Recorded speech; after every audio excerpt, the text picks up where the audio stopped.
इन सब के बीच आइए आपको मेहमानों के पास लिए चलते हैं, क्योंकि मुझे लगता है जयंतो घोषाल जी आप वहां पर मौजूद हैं, एक अजीब से कैश 22 सिचुएशन में है। टीएमसी कह रही है टेप बोगस है, लेकिन फिर आरोप ये भी लग रहा है कि आप ममता बनर्जी के फोन को टैप कर रहे हैं क्या, और इधर चुनाव आयोग जा रहे हैं 10:30 बजे बीजेपी के नेता। जयंतो दा, कैसे बढ़ेगा ये मामला? देखिए, इसमें ऑडियो टेप जो है वो सही है या गलत है, ये जब पता चलेगा तब आज का चुनाव हो जाएगा। मतलब इससे very grand strategy of BJP और जो साम दाम दंड भेद जो है, क्योंकि देखिए इसमें कंटेंट क्या है, सबसे बड़ी बात है शिकायत क्या है।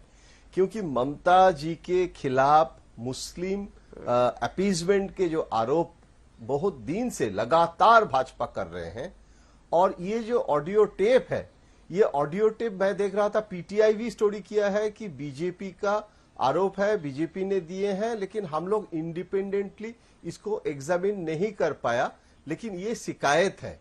अभी चुनाव आयोग में भी जाके बीजेपी, जैसे आप कह रहे हैं कि कैसे आगे बढ़ा रहे हैं बीजेपी इशू को, इसमें क्या होता है, चुनाव के दिन जो ध्रुवीकरण की राजनीति में हिंदू जो वोट है, देखिए ममता इस बार 2019 में जो हुआ था वो रिपीट ना हो जाए, इसके लिए इस बार बहुत ज्यादा कॉन्शियस थे।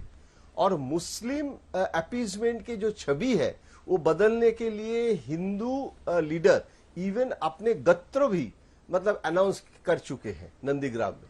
तो मुझे लगता है बीजेपी का आज ये जो सीट है, देखिए अभी जो एरिया है वह मुस्लिम वोट है, लेकिन हिंदू वोट मेजोरिटी वोट है।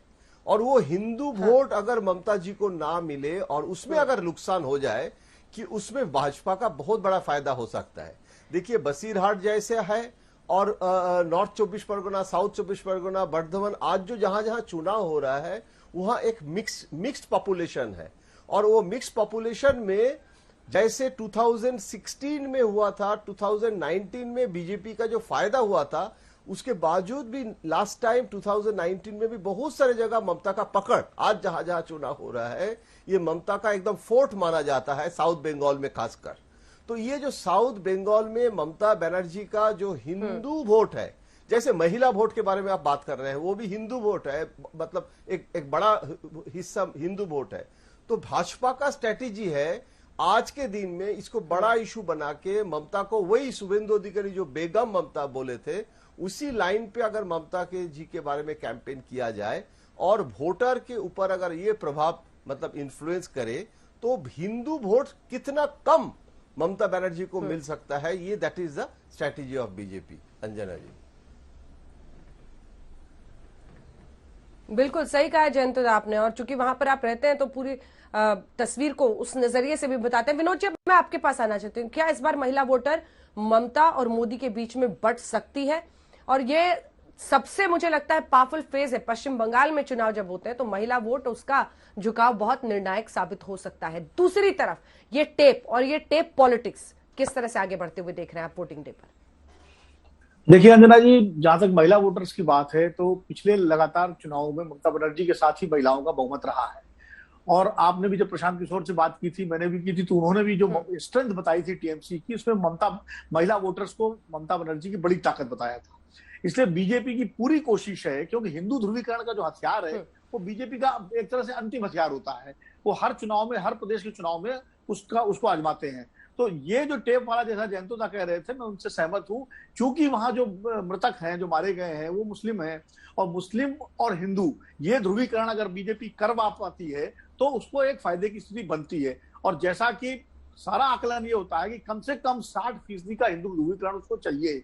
जो सब 70-30 की जब बात होती है तो उस 60% के हिंदू ध्रुवीकरण के लिए बीजेपी हर हथियार अपनाएगी, और ये ऑडियो टेप भी उसी का हिस्सा है। लेकिन मैं एक बात जरूर कहूंगा कि बीजेपी की आईटी सेल मुझे लगता है बहुत सक्रिय है। जिस तरह से पहले प्रशांत किशोर का वो ऑडियो, वो क्लब हाउस चैट लीक हुआ, उसके पहले ममता बनर्जी का नंदीग्राम वाला एक टेप लीक हुआ था, तथाकथित टेप था, अब ये तीसरा। तो इसका मतलब वो पूरी तरह से जो है अपनी रणनीति जो है आईटी सेल जो है वो कर रही है। और मुझे एक चीज ये लगती है कि ध्रुवीकरण की जो स्थिति है, एक तो जैसा शशिशेखर जी कह रहे थे, मैं भी सहमत हूं कि अंतिम समय में वोटर बहुत कम अपना मन बदलता है। मन जो है वो बहुत ही बिल्कुल फेंस पे लोग बैठे होते हैं, आधा परसेंट लोग, वो भले बदलने मन, लेकिन आमतौर पर वोटर लगभग वोटिंग डालने के दिन जो है फिक्स हो चुका होता है कि किसको वोट देना है। और अब आज का मतदाता भी ये जानता है कि सारी चीजें जो है ये एक चुनावी रणनीति का हिस्सा है, लेकिन फिर भी राजनीतिक दल अपने अंतिम समय तक सारे चुनाव दांव पेच अपनाते हैं